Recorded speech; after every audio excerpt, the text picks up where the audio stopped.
Okay, you know what I want to talk about today? I want to talk about towing. That's right, towing for cars and trucks, so all things. That's what I want to talk about because I have spent a career in television picking on tow companies that wind up cheating customers one way or another, or even sometimes cheating municipalities or whatever. So I want to talk to now Stephen Mars. That's the guy you see with me there. Stephen Mars, he's with Stauffer's Towing. Stauffer's, they're located in West Haven, Utah, and they've been around for a long, long time. I think they're the gold standard of what to look for when you're looking for a tow truck company. And I've been watching their operation now for, I don't know, almost 10 years. Stephen, welcome to the podcast. Thank you for having me, Bill. First thing I want, there's many things I want to talk about. I want to talk about adventures in towing, and I want to talk about, employment in towing. But all right, let me ask you, are you hiring right now in the first place? Yes, we are hiring drivers doesn't matter where you're at. You call us, we'll find a home for you. We'll find somewhere close by you. The biggest thing about us is we're so big and we're in different states. We'll always have a home for somebody. So, well, wait a minute. What different states? If I call you from Florida, you're not going to be able to help me. So what are we talking about? The Mountain West, you got Idaho, Montana, Utah, Wyoming, Colorado. We are moving down in moving down to St. George, area down that far. So like I said, mostly here in the Midwest. Or the Mountain West anyway. Mountain West, yes. Mountain West, yes. Okay, and what do I need to be? What qualifications do I have to be a driver? So you have to have a clean MVR. You can't have any DUIs or anything like that. You have a clean background, no felonies. Our police departments on our contracts, you have to have a certain amount of years, 5 years for a felony. Wait after a felony, wait 5 years, then you can apply. Yeah, okay. You can apply. You got to have a DOT medical card, which says you're not going to have a heart attack while you're driving the truck. You have to be physically fit. You get that through a local doctor. And also, we actually here at Stauffer's Towing, you have to pass a physical fitness test. Before you're onboarded onto the company, we set you up with a physical fitness coach down in the Salt Lake City area. And you actually have to go and lift things. And you got to, be able to do the sort of things that we do, changing a tire, kneeling down, picking things up. So you have to pass that test also to be a part of the company. So is it a career or is it a summer job? It's a career for sure. It's definitely a career. Okay. And you've got some guys that have been on there for 20, 30 years sometimes? Yes. We don't have a high turnover rate here. When people come with the Stauffer's family, they're here for a long time. The good thing about us is there's no really turnover rate. Maybe we lose one or two drivers during the year, but that's just because they're getting older or they're getting ready to retire and they just kind of want to slow down a little bit. This is what I'm talking about, the gold standard, because I've seen some tow trucks out there where they, buy a used tow truck and they wind up painting the whole thing white with house paint. And then with a magic marker, they, draw the name, Bob's Towing Company or something on a couple of the doors. And that's not you. I mean, that's no, you really are. Let me ask you this. How much for a tow? If I want to have my car towed from my driveway, 3, 4, 5 miles down to the garage, how much does that cost me? So when you call a Stauffer's Towing Company, that'll be $75 to $85 depending on the mileage. Here at Stauffer's, we always give the customer 5 free miles with that $75. It's just a standard flat tow is what you get.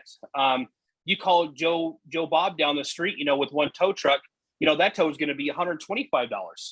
But here we definitely take care of our customers. Okay. But the difference between 75 and 125 is not that much. No, quite honestly, competitively speaking, what drives me crazy is when my daughter-in-law had a problem with a tow company. We didn't have a problem at all, but stalled her car and in a puddle and called the police.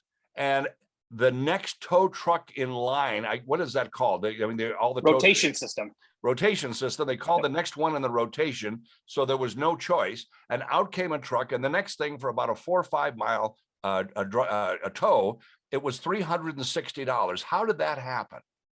So what happens is these different cities rotations, they'll let anybody on with a tow truck and a name on the door and a state impound yard. These people is what I call predatory towing. The reason why is because the only reason they're on that rotation is to prey on just your daughter, more or less. For that one tow they get or two tows, because they could charge that astronomical amount to the customer, and there's really no one to say nope, sorry, he should have charged that. Doesn't the state regulate that? They administrative, yeah. Mm-hmm. They do. It's the motor carriers that does that. Say your daughter's an I-15 and she's broke down. She has no idea who to call. Well, the highway patrol trooper that pulls up behind her says, you know what? Let me get you a tow right now. They don't tell her it's going to be that $168 an hour, the $35 admin, the 15% fuel surcharge. And the time starts from when highway patrol or whatever municipality call until the time they actually get back to their yard. So a 5-mile tow could be 2 hours, depending on where they came from and when they drop it off. And no one tells these people that. Let me ask you about some questions. We're talking, by the way, with Stephen Mars. He's the head of dispatch operations for Stauffer's Towing Company, a huge company spanning 5 states. But when I knew you, you were only in one state, and that's Utah. Congratulations on your growth. But anyway, one day we have pictures of you. You pulled a Tesla one off the road in City Creek Canyon. And what's the deal with that? That's kind of an adventure, isn't it? Yeah, it actually took 3 or 4 of our guys up there and a lot of time. They're probably up there 5 to 7 hours up there.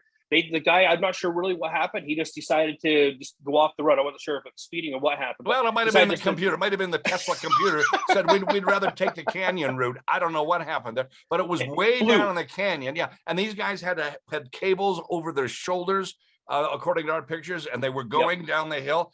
I mean, it was quite an operation. It was. Like I said, there were 3 or 4 drivers out there, and they were just lugging cables from the top of the mountain, top of that road, all the way down. And it was just, by the time they got more cable down, they winched it up, and they had to take, more cable off and bring it up. So, I mean, they were tired. I remember one of the guys came back, and he's just like, I'm going home. I'm done. I'm tired. And you could just tell in his face that he was he was done. They call you guys for special needs because you have those little, I don't know if you call them little, but they're smaller regular tow trucks that I might see going up and down the street. And you've also got those huge things that will pull semis off the freeway, right? Yes, just like we're doing this morning out on I-80 and State Street. Right now, a semi, the brakes probably caught fire coming down Parley's, and it's full of bacon. So you have this huge, the fire department even said they're having a hard time putting it out just because the grease keeps going and going. But our drivers on scene said it actually smells like everyone's up there's hungry. So nobody just hurt. bacon everywhere. That's right. Nobody hurt, right? Nobody hurt. Nope. Well, then let's just get some lettuce and tomato and run down there, the 2 of us, when we're done with this. Okay. Well, that's another. Now, the circus came to town one day. Yes, the circus came to town, and what we do is we haul the carriages for them. We Why? haul the carriages Because was something broken down, or had to get? So what happens? These little carts they transport things with and animals. They actually don't have the manpower, so they come on the train. Well, when they're done with the train, they're on the train. They take them off, and then we haul them to the Vivint Center. It's just helping them out. So I mean, some of them we're hauling, just everything that's in the circus, more or less. So, Stephen, I have been to your operation where you are now, and we're not seeing it in the background, but there's this. Maybe we can get some pictures. Your technology is stunning. I was sitting there in your dispatch center, and somebody punched up on a map one of your tow trucks that was located in Idaho. And the first thing we saw is a camera looking out the front, recording this guy. And you could push another button and you could look back into the cab I think the technology. Do you record everything that you do? Is that the idea? We do, just because of the times we're in.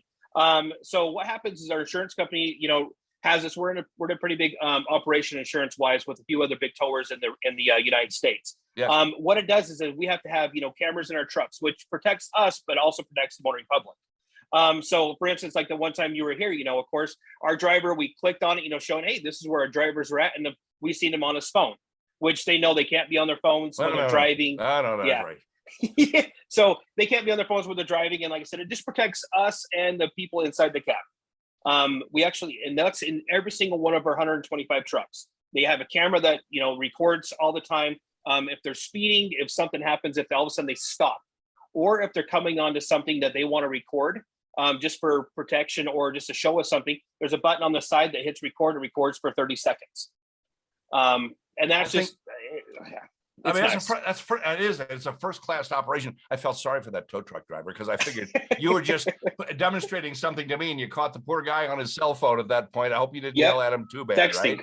Right? No. We gave it our safety manager, and we have a safety manager here that's his name's Chuck Hadley, and he actually was a previous owner of another company for 50 years, and he came to us, and so he's over all of our safety, and he checks those every single day. He gets the reports, and he goes out there and talks to the drivers and says, hey, you shouldn't be doing this, and and also praises them for doing good things. So Okay, Stephen Mars. There's a lot more to talk about, but I ran out of time for today on today's podcast. So I hope you'll come back, and I've got more stuff to talk about. Stephen Mars, the head of dispatch for Stauffer's Towing in many states, with something like 135 pieces of equipment, and Yes, sir. I don't know, a whole bunch of it. And you are hiring.